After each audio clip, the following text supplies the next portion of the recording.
বন্ধুরা, আজ আমরা এক ভিন্ন ধরনের যাত্রায় বের হয়েছি পাকিস্তানের এক প্রত্যন্ত গ্রামের দিকে, যেখানে বহু বছর ধরে চলে আসছে এক অসাধারণ কুটির শিল্প। আজ আমরা দেখব কিভাবে হাতের সাহায্যে তৈরি করা হয় গুলি। চলুন এই অবাক করা প্রক্রিয়াটি সরাসরি দেখা যাক। প্রথমে একজন কারিগর পিতলের লম্বা পাত নিয়ে আসেন।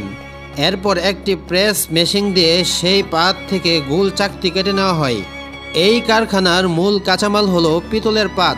একটি শক্তিশালী প্রেস মেশিন ব্যবহার করে প্রথমে এই পাত থেকে গোল চাকতি কেটে নেওয়া হয়। প্রতিটি ধাপেই তৈরি হচ্ছে গুলির কার্তুজ ক্যাস। দেখুন কি নিখুঁতভাবে কাজটি করা হচ্ছে। গোল চাকতিগুলোকে আরেকটি মেশিনে নিয়ে সেগুলোকে কাপের মতো আকারে রূপান্তর করা হচ্ছে।